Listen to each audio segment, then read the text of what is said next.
Como eu disse para vocês que eu iria gravar esse vídeo aqui para dar uma complementada em nossas aulas, né? Já que o nosso tempo é curto e corrido, iremos começar hoje falando, né, como já havíamos discutido em sala de aula sobre Hernán Cortés, o grande conquistador espanhol, e sua grande frase, queime os navios, né? Mas não adianta nada falar sobre Hernán Cortés sem antes explicar o contexto histórico da época, né? O contexto não só da Europa, mas também ali da América pré-colombiana. Falando da América pré-colombiana, sendo o mais rápido possível, no século XVI, os Incas, Maias e Astecas eram as três civilizações mais poderosas e maiores, numericamente mesmo falando, desse ambiente. Tínhamos outras? Sim, tínhamos os toltecas, os mexicas, né, que estavam ali do lado, tínhamos os olmecas, tudo. Porém, entretanto, todavia, este que vos fala já vos disse que as três civilizações mais poderosas e maiores eram os Incas, os Astecas e os Maias, né? Eles viviam ali na região ali, espalhado ali entre a América Central, América do Sul ali e um pouquinho América do Norte, contando o México. Em 1492, o navegador genovês Cristóvão Colombo consegue convencer aos dois reis católicos da época, né, o Fernando II de Aragão e a Isabela de Castela, a necessidade de encontrar uma nova rota para chegar até as Índias, né, para buscar especiaria. E, como ele consegue, né, as coroas acabam, né, financiando a viagem dele. Só que em determinado momento ele chega nas Antilhas, que é exatamente aqui, ó, onde hoje é Cuba, Haiti, Jamaica e Bahamas, né? Aqui no Caribe. E chegando aqui, ele percebe que ele descobriu um novo mundo, novas terras, que mais tarde seria chamada mesmo de Novo Mundo, que engloba aqui também o Brasil. E é nessa região que habitavam, né, essas civilizações, as civilizações pré-colombianas. Essas novas terras ainda não exploradas cresceram aos olhos também do rei de Portugal, que queria um território maior ali para explorar. Eles achavam que a Espanha estava explorando uma vasta extensão e eles só ficaram com uma pequena fatia do bolo. Foram, obviamente, reclamar com os espanhóis e assim foi assinado o que a gente chama hoje de Tratado de Tordesilhas. Porém, essa é uma outra história para um outro momento. Hernán Cortés, que em 1504 tinha apenas 19 anos, mas já sonhava com glória e riqueza. É então que ele embarca para a Espanhola, uma colônia da Espanha no Caribe. E lá ele conhece Diego Velázquez de Cuéllar, que é o governador daquele território. Diego Velázquez de Cuéllar, ao deparar com Hernán Cortés e sua habilidade, sua inteligência e sua liderança, rapidamente dá a ele o título de secretário do governo. E logo depois, por 2 vezes, ele também se torna magistrado de Santiago, né? Como secretário do governo e como magistrado por 2 vezes, Hernán Cortés acaba atingindo ali o seu primeiro objetivo, que é a riqueza. Mas ainda lhe falta também, né, todo o prestígio, toda a fama.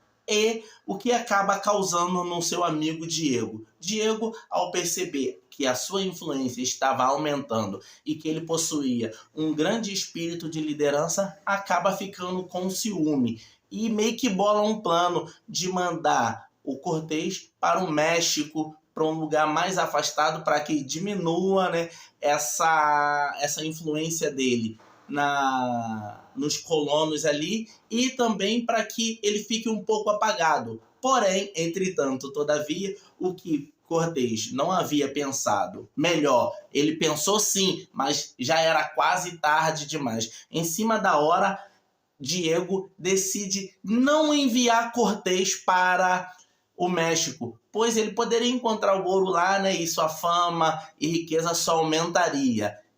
Diego, então, diz para Cortés não ir, e Cortés, audacioso, vai a si mesmo, com 11 caravelas, 500 homens e 13 cavalos e alguns canhões. Ele vai em busca do seu destino glorioso. Cortés desembarca em Yucatán e lá ele conhece um padre chamado Jerônimo Arguello, que depois se torna o seu tradutor ali, pois ele acaba criando um conflito contra os maias. Mas os maias já estavam muito fracos, né? Tanto por causa do tempo, né? O clima, alguns maias já tinham fugido da cidade e outros também por causa da fome, algumas coisas ali. E ele acaba dominando esses maias, massacrando eles. Porém, Cortés não estava satisfeito. Ele queria de qualquer jeito o ouro asteca. E ele e Jerônimo e seus homens parte até ali o México ao encontro dos astecas. Até porque os maias dominados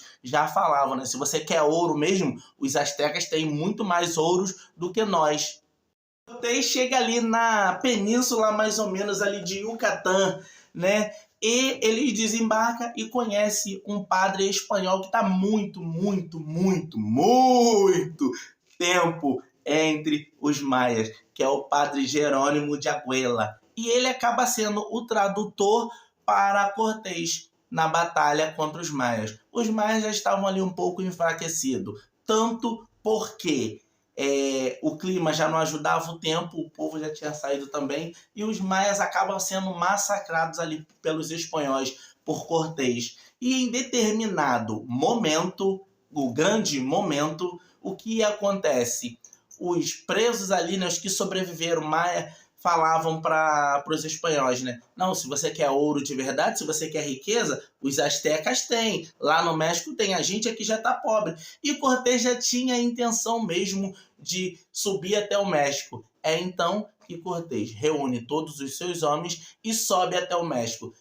Felizmente, graças a Deus, Cortés chega até Tenochtitlan, que é a grande cidade dos astecas, ou grande templo, a grande cidade, a majestosa. E quando ele olha, ele fica meio surtado com o tamanho da cidade, com a beleza da cidade, com a quantidade de ouro. Porém, entretanto, todavia, ele sabe que com 500 homens ele nunca teria condições de conseguir subjugar aquela cidade, né, de tomar para si. Então, ele tenta ali fazer um jogo mental com o rei Montezuma, que é o rei dos astecas, né? O que ele fala? Vamos fazer o seguinte, você me dá uma quantidade de ouro e eu não te ataco. Só que Montezuma também não é bobo. Lembrando que os astecas, eles eram teocráticos, ou seja, o líder religioso era o mesmo líder político, como a gente já havia falado em algumas aulas. Montezuma, como não é bobo, sabia que com 500 homens, Cortés nunca teria capacidade de dominar a Tenochtitlan, então não liga e nem cede a uma reunião com Cortés. Cortés, que é bem inteligente, um espanhol estudado, usa a famosa frase: o inimigo do meu inimigo é o meu amigo. E o que ele faz? Reúne-se com todas as tribos que foram em algum momento subjugado pelos astecas e cria um grande exército misto com todas as tribos. Montezuma olha aquilo e diz: nossa, agora ele tem capacidade de me atacar. Agora sim irei ouvi-lo. Montezuma cai no erro de de aceitar aquela reunião que Cortés tinha proposto lá no passado. Montezuma já havia dado mole. Os espanhóis já estavam dentro do território asteca ali, mas ainda não tinha acesso a todo o ouro, né? Eles sabiam que os astecas tinham ouro em algum lugar, mas não sabiam onde é que estava. Em 22 de maio de 1520, Cortés massacra toda a elite asteca, pois, né, já que o Montezuma estava ali preso, eliminando a elite, não teria como os astecas se organizarem militarmente, então não teria nenhuma retaliação a esse domínio. Só que o que Cortés não contava é que o amigo dele, Diego, iria mandar espanhóis para prendê-lo, uma vez por insubordinação, uma vez que Cortés desobedeceu uma ordem direta dele, que era para ele não ir, e Cortés vai a si mesmo, né? Mas Cortés vai lá, arrebenta os espanhóis que estavam lá, volta, e quando ele volta, Montezuma, em vez de organizar uma contraofensiva, Qual é a ideia do grande, lindo, inteligente rei Azteca Montezuma? Vou fazer o ritual anual, aproveitar que eles ainda não estão aqui. Vou fazer um ritual. E esse ritual religioso contava também com sacrifícios humanos. Os espanhóis que já estavam ali para manter a segurança, até porque Cortés não era burro, né? Vou lá, dar um soco lá nos caras que o Diego mandou. Mas vocês ficam aqui, garantindo a nossa soberania aqui. Os espanhóis que estavam lá vendo todo esse rito, vendo todo o rito acontecer, em determinado momento percebe a quantidade de ouro que os sacerdotes estavam usando, né? Se adornavam, né? A quantidade de ouro. E Cortés também já está chegando nesse período. É nesse período que há o massacre total, o grande ataque, o caos total se estende ali. Só que o povo enfurecido, e os soldados aztecas, tudo enfurecido, atacam também com vontade. Não dá mole para Cortés, não. Cortés é obrigado a fazer o quê? Recuar, pois uma mísera quantidade de soldado que ele deixou lá para manter o domínio dele não foi suficiente e ele ainda não havia adentrado de verdade a cidade. Ou seja, nesse momento Cortés perde metade dos seus homens, as suas armas e o ouro que estava lá, que ele já estava juntado. Ficou tudo lá, Cortés é obrigado a recuar, o caos danado, e o povo já, não, vamos embora, vão voltar para Cuba, vão voltar lá para o Caribe, que aqui tá muito ruim, a condição tá muito doida, a gente perdeu muito, a gente perdeu o ouro, a gente perdeu a arma, como é que a gente vai atacar? É aí que Cortés fala, né? E, melhor, é aí que Cortés pronuncia a grande e célebre frase: queime os navios, para não ter como recuar. Ou ataca e ganha, ou ataca e morre. E os espanhóis atacam com tudo, com tudo, com tudo, com tudo, com tudo. Hoje, alguns espanhóis dizem que, na verdade, né, até mesmo a literatura espanhola diz que o ataque ocorreu porque os espanhóis queriam evitar o sacrifício humano de um jovem que estava lá, que ia ser sacrificado pelos astecas. Porém, os astecas, os mexicanos ali, diziam, e os mexicanos ainda dizem que, na verdade, a ganância espanhola fez com que ele atacasse, né? Ao ver ali a quantidade de ouro que os sacerdotes e que o próprio Montezuma estava adornado, fez com que eles ficassem muito inflamados e gananciosos. De fato, isso aconteceu, né? O Cortés atacou os astecas, ganhou, dominou, tirou uma quantidade de ouro indescritível daquela região, foi considerado um dos maiores, ganhou fortuna e ficou muito conhecido em toda a Europa pelo seu grande feito. Conseguiu tudo o que queria graças ao sangue de um povo, né? Ó, daqui a pouquinho tem coisa nova lá no 60 segundos. Olha lá, gente. Tamo junto!